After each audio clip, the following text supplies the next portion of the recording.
Welcome to the Skeptic's Guide to Emergency Medicine. Meet 'em, greet 'em, treat 'em, and street 'em. Today's date is February 23rd, 2024, and I'm your skeptical host, Ken Milne. The title of today's podcast is You Make Me Feel Like a Natural Treatment. And our guest skeptic is Mr. Ethan Milne. He's a marketing PhD student at the Ivy Business School, Western University. He researches how moral outrage and status-seeking personalities motivate social media aggression and how retribution can motivate consumer donations. Welcome to the SGEM, son. Thanks so much. I've been hearing these episodes for so long in the house while you're recording, so it's nice to finally be on one. Well, it's great to have you on the show. Now, I was trying to explain how you're doing this PhD in consumer behavior, but quite honest, I really don't understand what you're doing. So could you give the listeners just a bit of an elevator pitch to tell them what you're actually doing? Because you're in your final year of your PhD, I think. Yeah, well, I'm sure you've talked to enough PhDs that you know that this is the question that every PhD hates to answer.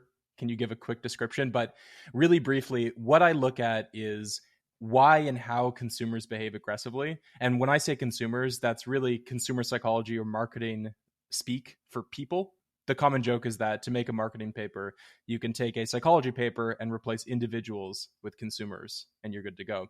So most of what I do looks at why people attack brands online. So I'll use things like large-scale Twitter data to assess how people respond to social incentives for behaving aggressively. So if people are rewarded for being very angry on Twitter, which is something that I'm sure we see all the time, they're more likely to do so in the future.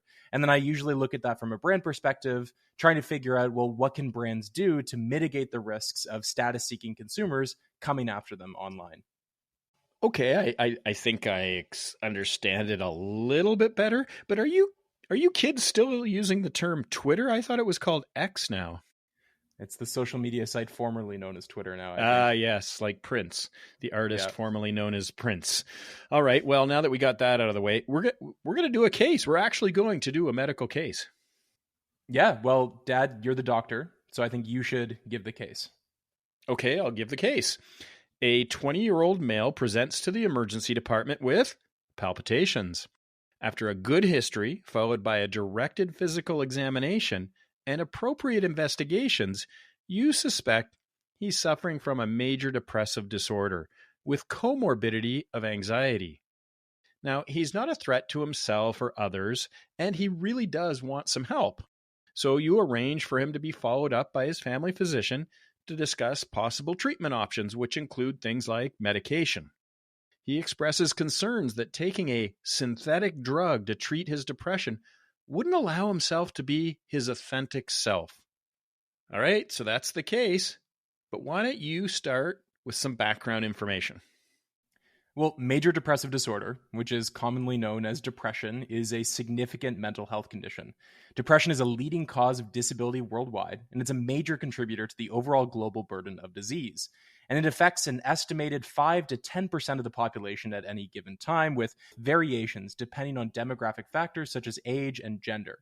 It is generally more common in women than in men, and it can occur at any age, though it often first appears during late adolescence to mid-20s.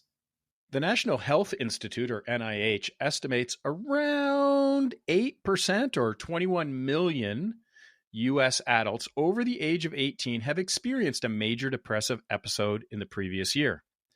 Various factors can increase the risk of developing major depression, including things like a genetic predisposition, personal or family history of depression, a major change in someone's life, trauma, stress, and certain physical illnesses and medication.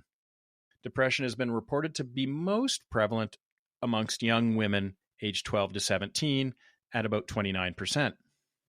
And the current diagnostic criteria for major depressive disorder are outlined in the Diagnostic and Statistical Manual of Mental Disorders, 5th edition.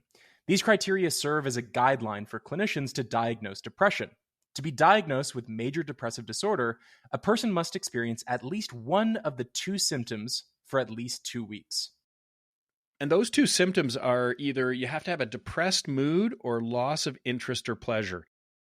So with the depressed mood, it has to be most of the day, nearly every day, as indicated by either subjective reporting. So you say, I'm feeling sad, empty, or hopeless, or observations made by others. You're appearing tearful.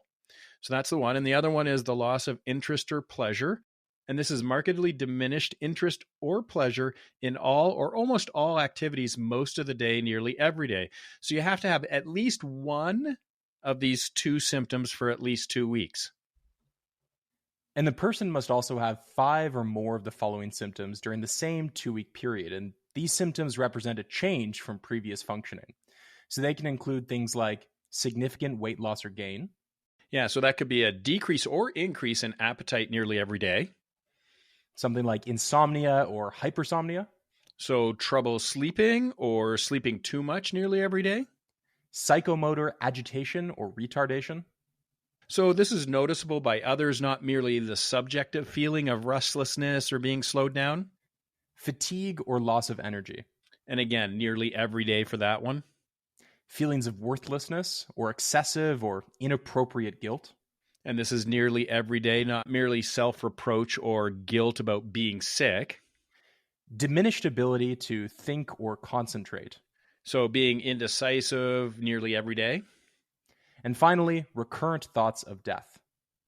Yeah, so recurrent suicidal ideations without a specific plan or suicide attempt or a specific plan for committing suicide. So these symptoms must cause clinically significant distress or impairment in social, occupational, or other important areas of functioning. They must not be attributed to the physiologic effects of substances or other medical condition.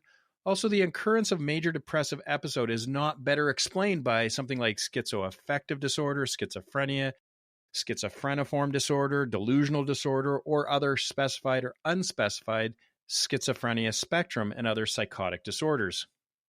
And there's several treatment options for major depressive disorder, and often patients will do a combination of things. It can be a challenge to treat depression effectively, and the evidence to support different treatments varies. Yeah, so I'm just going to list some of the major ones that are used. So, we like to start with lifestyle and home remedies. It's not always about medications. And I think that's a really good place to start with about regular exercise, getting regular amount of sleep and having a healthy diet, but also psychotherapy. So cognitive behavioral therapy, interpersonal therapy, psychodynamic therapy. And then, there are medications like antidepressants and some other medications are used for depression. But there are other non-pharmacotherapeutic treatments like meditation and mindfulness. Some people get so bad they do require hospitalization. And then there is electroconvulsive therapy or transcranial magnetic stimulation. Now that's for the most severe cases that haven't really responded to any other treatments. And this is where we start to get into some of the consumer behaviors, because while the prevalence of depression has increased, we're also looking at markets for treatments for depression increasing. So the market for herbal supplements and other natural remedies has also grown with an expected industry value of $8.5 billion by 2025. And we're looking at something called the natural preference, which is a pervasive and culturally universal phenomenon. It's defined as when consumers have a favorable attitude towards specifically natural products. Now, I took you through all the classic movies from the 80s and even some of the 90s, so I'm really surprised that you didn't say billions of dollars with a pinky up near the corner of your mouth. But okay, I've still got some work to do. I didn't go to evil medical school. That's right, you didn't. I did. All right, so the Food and Drug Administration, or the FDA, has not formally defined the term, quote, natural for labeling purposes. The FDA allows the term natural to be used when a food does not contain anything artificial that would not typically be expected in that food. Well, that's a lot of background information about major depressive disorders and a little bit about consumer behavior. Let's get into the clinical question that they were trying to ask or solve with this publication.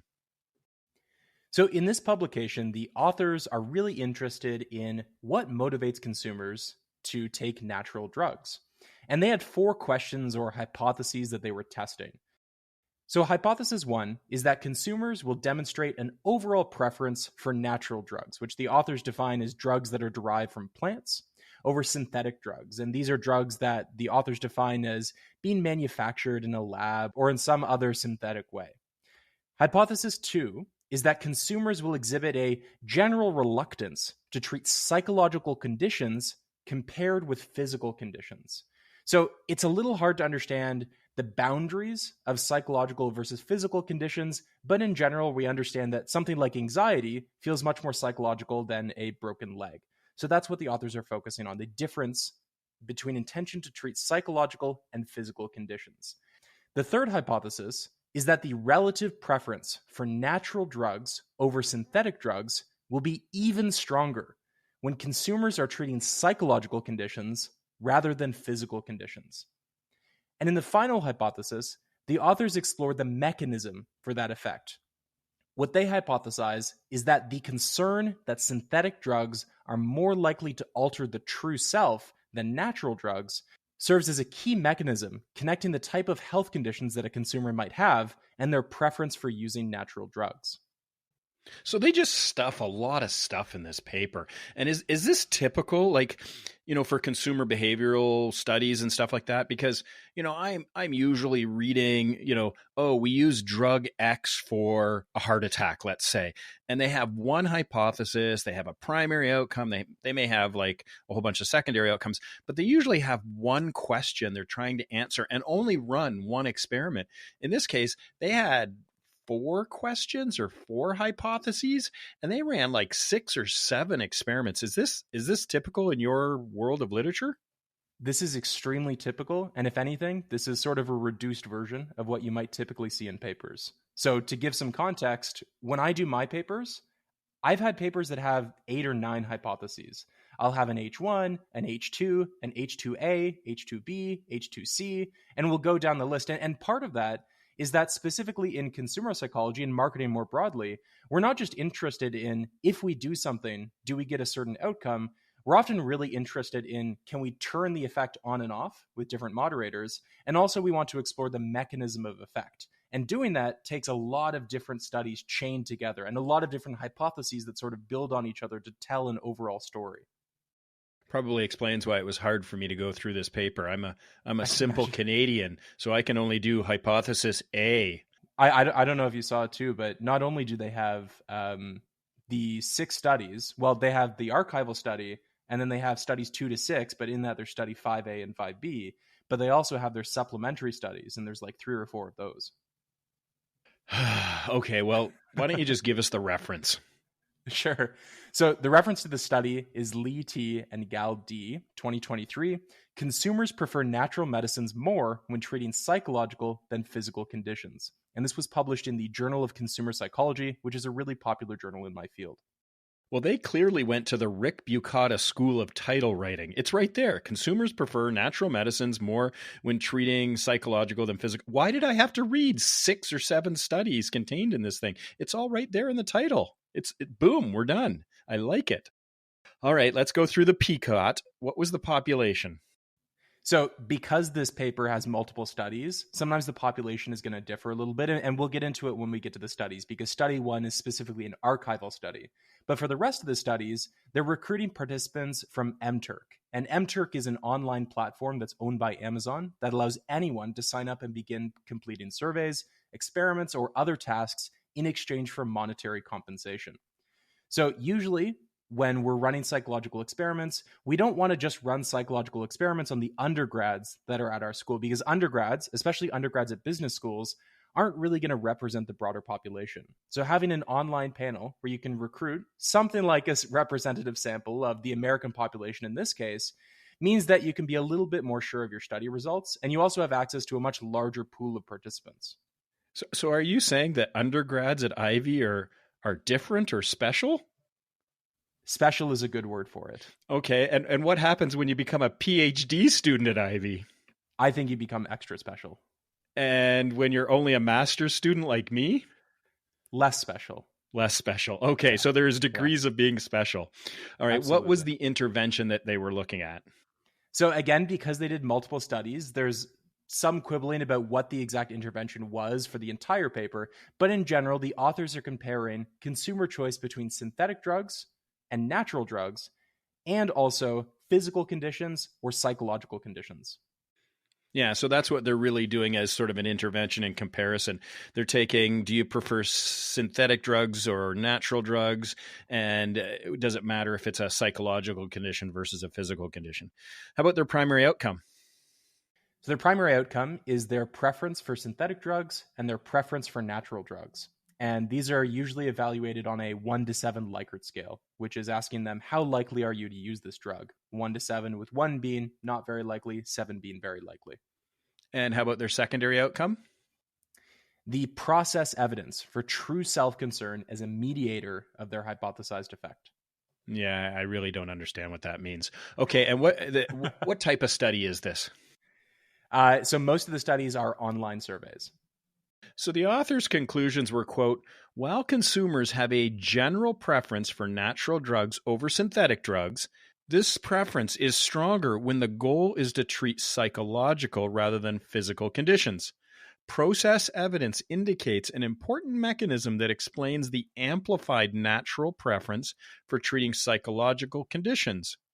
Consumers are more concerned about their true self being altered when treating psychological conditions, and they perceive natural drugs to be less likely than synthetic drugs to affect their true self. End of quote. All right, so we normally have a pretty standardized quality checklist for randomized control trials, observational studies, systematic reviews, diagnostic studies, those types of things. So we had to find a quality checklist for reporting of survey studies. It's called CROSS. Now, there are 28 quality questions. That would be a very long podcast. Emergency clinicians don't tend to have a squirrel that long of attention span.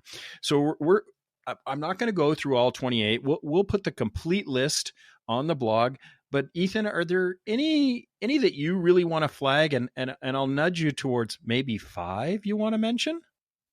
Sure. So the first one I think is important to talk about is just the background of the paper in general. So what has been previously done and why do this study or set of studies at all?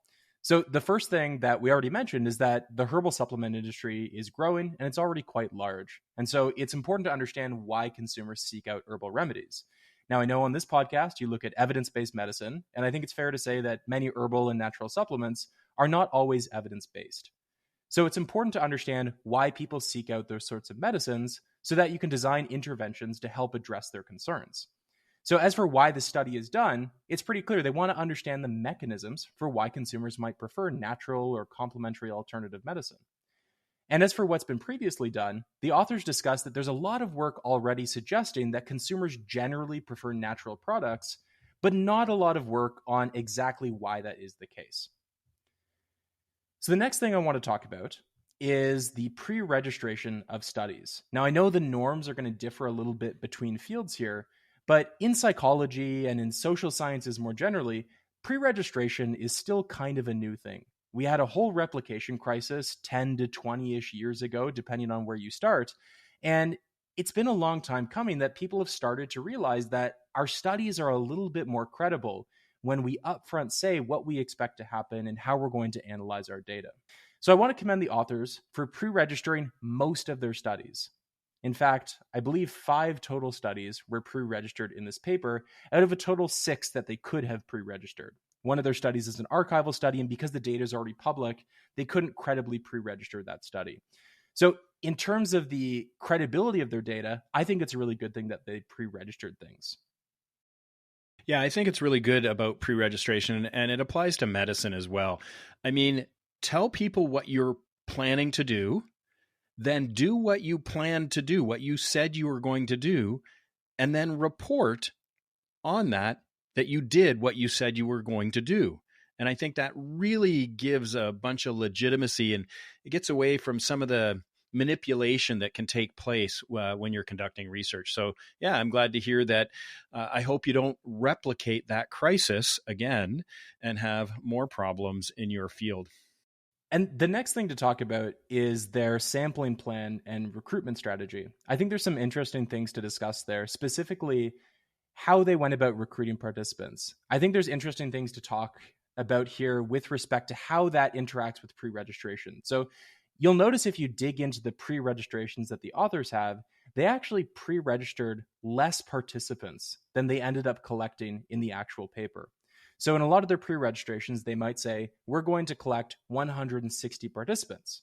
And in some of the studies, they might say, well, we recruited 250 participants. And one reason they have to do that is because on online platforms like MTurk, because you're paying people to take studies, there's a big problem of participants being very lazy and not actually considering the study fully, or having bots that go in and answer studies automatically for you. And so the authors have to do a lot of quality controls to exclude participants who aren't really paying attention or who might not even be real.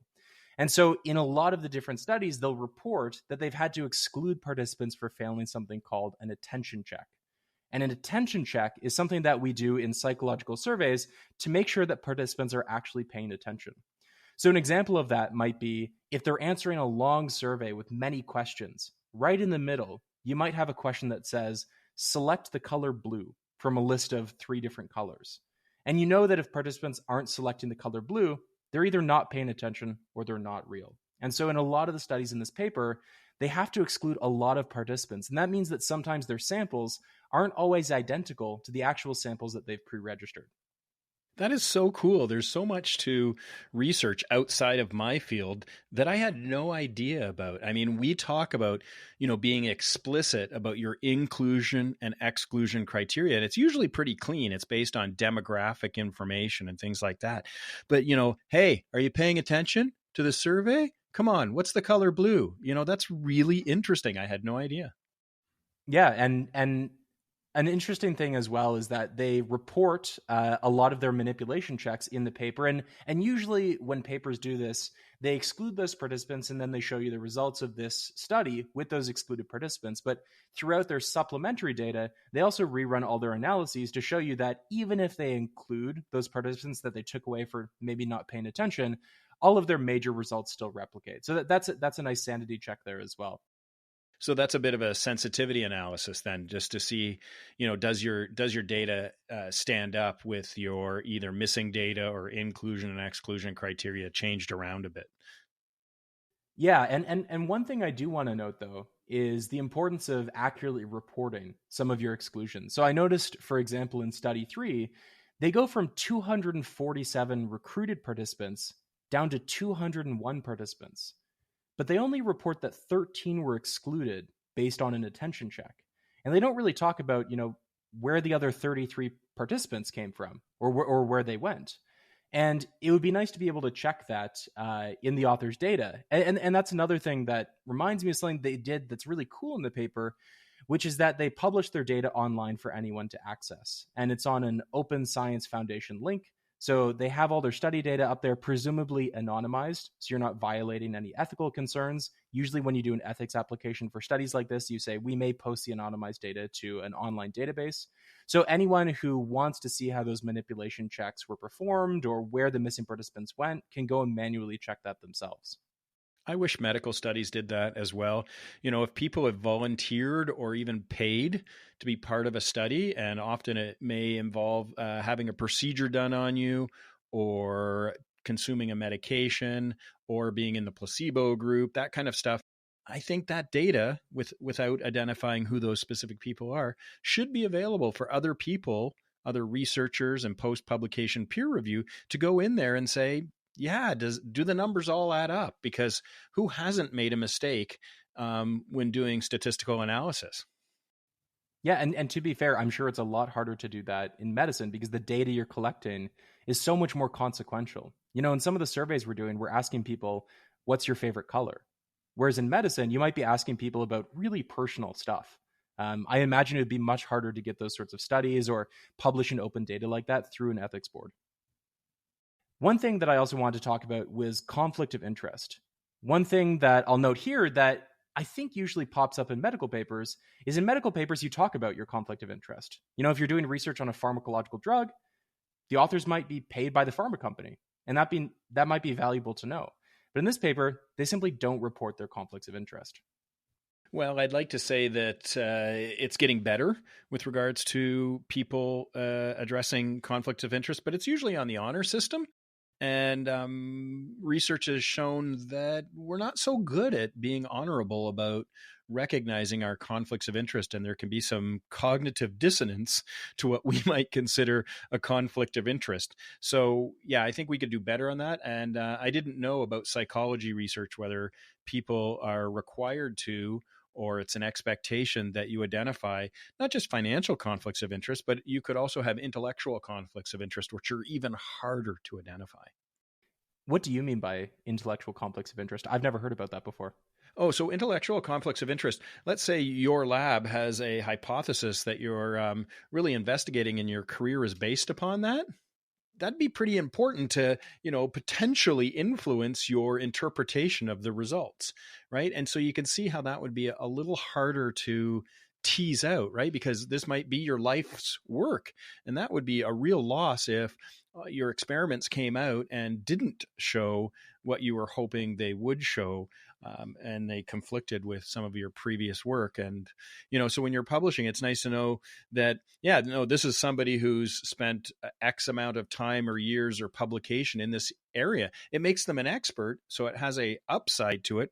But there is a potential downside with regards to getting those blinders on and being in a bit of an echo chamber in your own research lab. I mean, yeah, that makes sense. And I can think of many examples of very eminent psychologists who have clung on to theories long after maybe they should have, specifically because it was a theory that they made their name on. Yeah, and so there is that intellectual conflict of interest that can creep in, and it's only a potential bias, right? And it's a potential bias, and it's certainly not an ad hominem attack. It is just this is human psychology, right? It's sort of like the IKEA bias. We built it; it must be fantastic. Our research must be more important because we built it, we designed it, we did this, and you can get connected to it. So trying to actively sort of have a little bit of a separation is really important to get at the actual quote unquote truth. And when I say truth, I'm talking about the best point estimate of an observed effect size with a confidence interval around that effect size. And so can we mitigate or guard against as much spin as possible? Yeah, so I mean, in this paper, they don't explicitly say whether or not they have a conflict of interest. I know from personal experience that on the submission platforms for a journal like this, they will have to indicate if they do have a conflict of interest. And I've seen sometimes that papers will include a conflict of interest if it's applicable. I think it's pretty unlikely that the authors would have a conflict of interest here. I mean, it's a little bit hard to imagine how they might be paid off by industry to do something like this. And this paper doesn't really relate to like a big theory that either of them have really staked their reputations on. It's just something that it would be nice to have more standardly reported in a bunch of different psychology journals. Yeah, if we could have an objective, agreed upon way of doing that, that would be really helpful, because I did say it's easier to quantify financial conflicts of interest. I mean, $1, $100, $10,000, $100,000. These are something that we can put a value to and quantify. But you're in behavioral economics and psychology type stuff. Here's a free pen with a logo. You know that even little things can creep in and cause potential bias. Isn't that correct? Absolutely. Yeah, there's lots of studies showing that, just small acts of kindness can make people really like you. And it's sort of underrated. It won't show up in a big financial disclosure. You don't need to be paid $10,000 to come away with a overly positive perception of somebody. We did mention that there was about a half a dozen studies, and you were kind enough to summarize study 1 through 6, and I'm going to spare the SGEMers from listening to us go through each of those 6 studies. And I'm just going to jump down and say, Ethan, what is the key result from this study? So the key results from these different studies is that across the board, pretty much every participant really preferred natural drugs over synthetic drugs. So that's hypothesis 1. Consumers preferred the natural to the synthetic. But then the authors were also interested in understanding differential preferences for natural or synthetic drugs, depending on whether participants were experiencing a psychological condition or a physical condition. And in the studies that directly compared psychological to physical conditions, the preference for natural drugs over synthetic was even greater when consumers were asked to imagine having a psychological condition rather than a physical condition.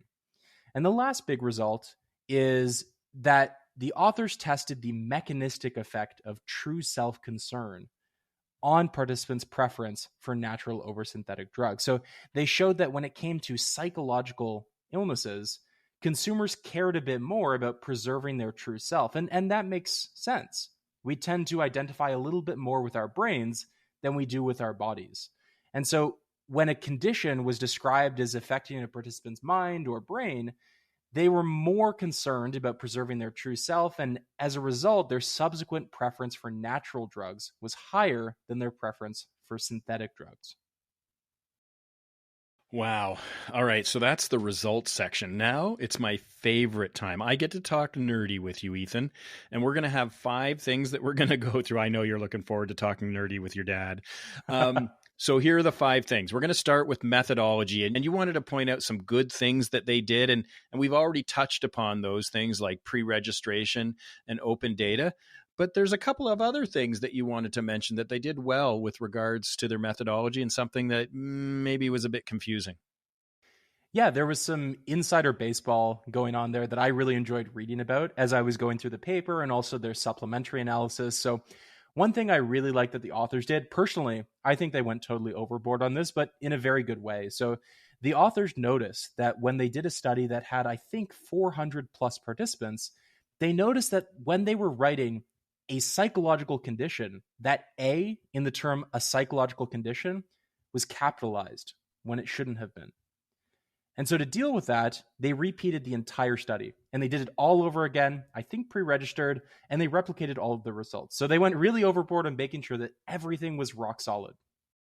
So it was just like somebody typed in a word and it had the capital letter A instead of the lowercase a, and they went, "Oh, we better redo the whole study." Now, are we blaming the PhD student for that typo, or? I'm sure the professor would fall on their sword for the PhD student. Oh, of course, yes, yes. But here, like, I mean, the capitalized A didn't even change the meaning of the sentence. I doubt a single participant was confused by an accidentally capitalized A, but it's still nice that they just did it again, and at the very least, they replicated their results. All right, and one other interesting thing under the methodology section that you noticed was there was a little scale switching going on. Yeah, so the way that the authors were measuring preferences for different drugs was asking people to answer on a 7-point scale whether or not they were likely to take a particular drug, either a natural drug or a synthetic drug. But one thing I noticed was that between some different studies, the scale of the scale actually switched around a little bit. So in one study, they had a 1 to 7 scale, which was pretty common across all their studies, and I would say is pretty common in our field. But in one specific study, they had a 9-point scale instead. Now, I don't know if that was a typo, or maybe that was a really early study that they did, and later on they switched to the more standard 1 to 7 scale. But I think scale differences like that are important to mention because we're already looking at hypothetical behaviors. And it's not obvious that consumers can really distinguish between, say, a 6 out of 7 on a scale and an 8 out of 9 on a scale. You know, you don't really know if people are thinking of those scales in the same exact way. Now, when it comes to looking at the results of those studies, I don't think the different levels of the scale, or whether it's a 7-point scale or a 9-point scale, really matters for the interpretation of their results. But it's one thing to mention that they weren't necessarily always consistent with their DV. Yeah, it would be nice if they had been, because, you know, if you say 7, like, strongly agree, what is a 8? Strongly agree. And a 9 is no, I really mean it this time. I strongly agree, or something like that. And like you said, it may have been a typo. You know, we've seen at least one other typo, A. But, you know, the other thing is, all they had to do was say, hey, we had an earlier study, it went to 9 points or something, just some, you know, a single sentence or two to explain where that came from would have been really helpful. I think there should really be only two scales, one that goes to 5 because I can count to it on one hand, and the other scale should go to 11 because that's the only other scale, an 11-point scale. All right. I know I'm getting too weird on you here. Let's get into nerdy point number 2. And this is about the Hawthorne effect. And this is not a new topic to SGEMers. We've talked about the Hawthorne effect before. So one of the natures of online lab experiments is that participants are completing these in exchange for financial compensation. So there is prior research on the Hawthorne effect suggesting that knowing one is observed can change how one responds to surveys. Maybe you answer in a survey in a way that makes you look better than you actually are. And in this case, you might be answering surveys to make you seem like a better participant than you actually are in order to receive financial compensation. And this is going to be a problem that's going to affect pretty much all papers in my field, because across most of them, you're going to be using online lab experiment samples. And to do that, you need to actually pay people. It would probably be unethical to not pay them. So it's a hard problem to get around, but it's something that I think people should keep in mind when they're analyzing studies. The third point was about data analysis, and you wanted to say a few things about their data analysis. Yeah, so there's a few things that I liked here. So one was that a lot of their studies did within subjects analysis. And this is some psychology jargon, but within subjects analysis means that when you have different conditions in your experiment, instead of having one group of participants see one condition and another group of participants see a different condition, instead, you have the same participants seeing the two different conditions, one after the other, usually in a randomized order. So that's one nice thing they did, because it means that they can look at a within participant level. You can see at the participant level if people are preferring the natural drug more than the synthetic drug, and because they're the same people, it's easier to compare those two numbers.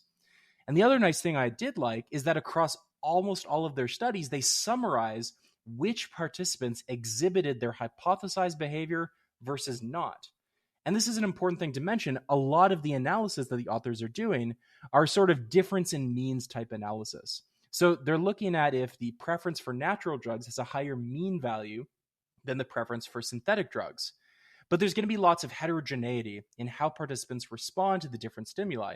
There's going to be some participants who prefer synthetic drugs to natural drugs. But the authors aren't hypothesizing that their effects are going to apply to every single participant, just more participants. So they can actually show that the bulk of participants, the plurality in most cases, do exhibit a bias in favor of synthetic drugs, and the remainder are sort of split between having no preference or a preference for synthetic drugs. And they also did a little bootstrapping, not of the participants, but of the data. Yeah, and this is a thing that we do in psychology whenever we're doing things like mediation models. So the authors have to bootstrap their results because they're using a technique called mediation. And mediation just means that they're looking for mechanisms that explain the effect of one variable on another. So to give one example, you can imagine punching somebody in the face makes them cry. That's an effect. An intervention is punching somebody in the face and they start crying. Wow, you went really dark. You marketers are hardcore. I'm on a medical podcast and we're talking about physical conditions. So punching somebody in the face might make them cry. But you might be interested in the mechanism of that effect. Maybe punching somebody in the face gives them a really bad bruise, or it breaks their nose. That bruise or that nose breaking would be the mechanism. And when marketers do a mediation model, they're looking for that third in-between variable that explains the effect of one variable on another.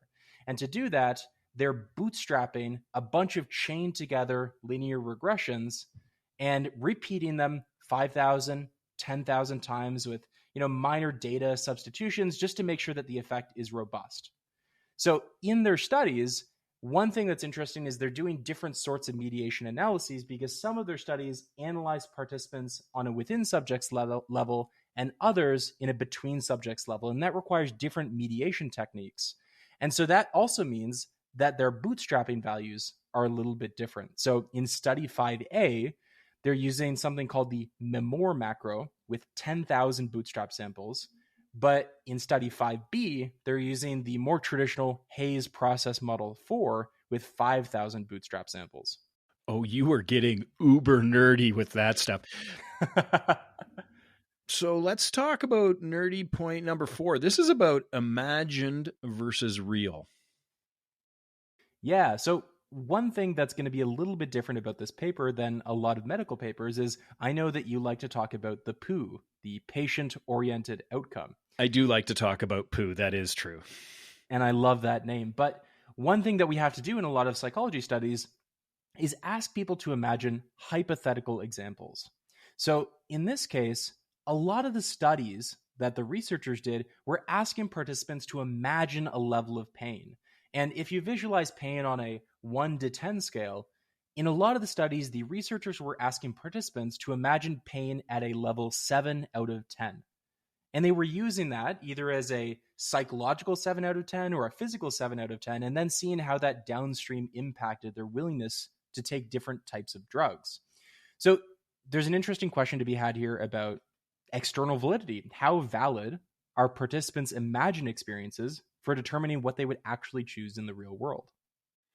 Yeah, that's really a good point. So, if you have to imagine the pain of a broken leg versus breaking your leg, and clearly it would be unethical to do that. And it does Yep. take me back to one of my favorite 80s movies of all time, The Princess Bride, where our protagonist is being tortured, and it's like, and how does that make you feel? Right. And so you actually can't do that with these types of online surveys. You have to set up this scenario, this hypothetical.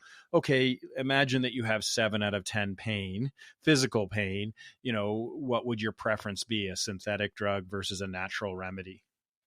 Yeah, and to be fair, relative to some other studies, I mean, this isn't too extreme an imagination exercise. There might be papers that ask people to imagine themselves in the position of a CEO, and it's not obvious that everyone has this internal sense of what it feels like to be a CEO, but a lot of people have a good sense of what it means to experience physical pain or to experience psychological pain. So that's one reason that this concern would be mitigated for me.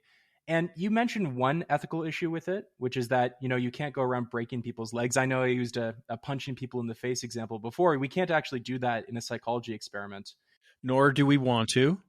nor do we want to. All right. And the fifth and final nerdy point we wanted to talk about was this appeal to nature.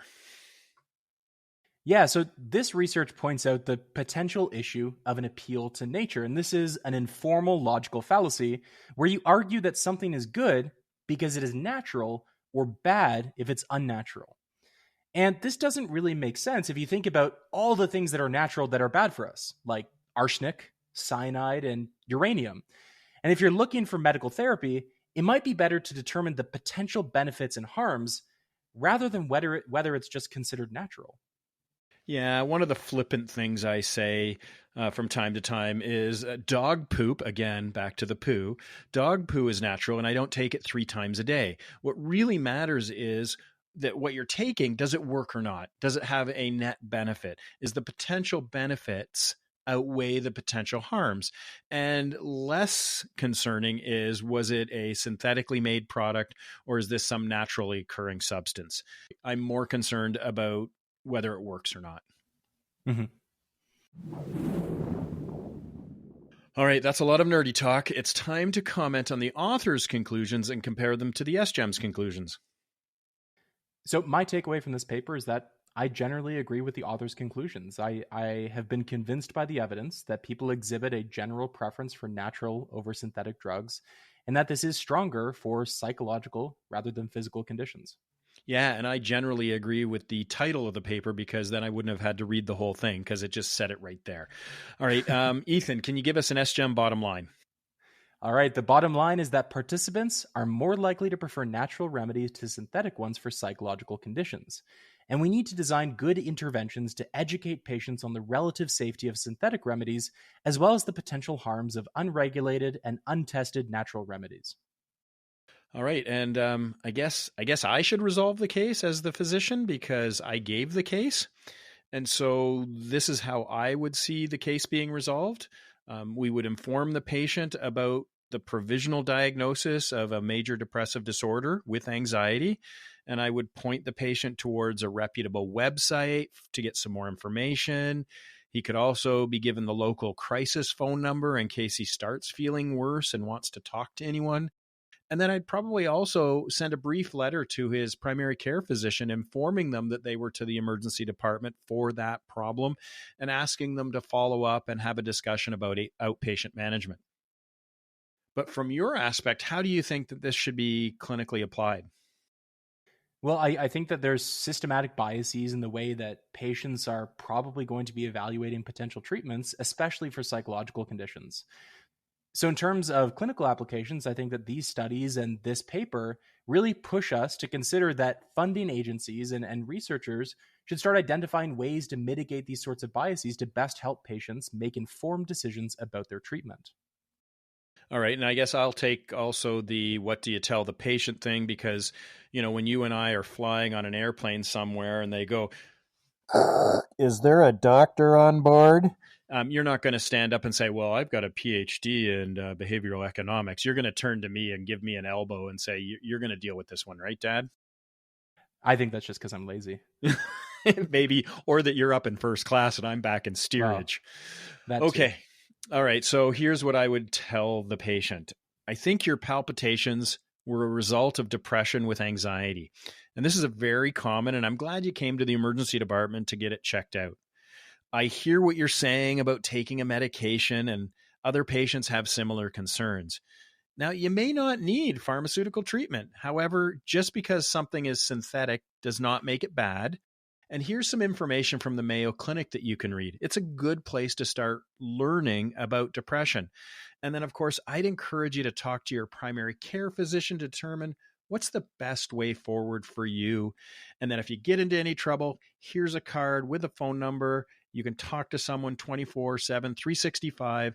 And if you're otherwise worried or concerned, we'd always be happy to see you in the emergency department.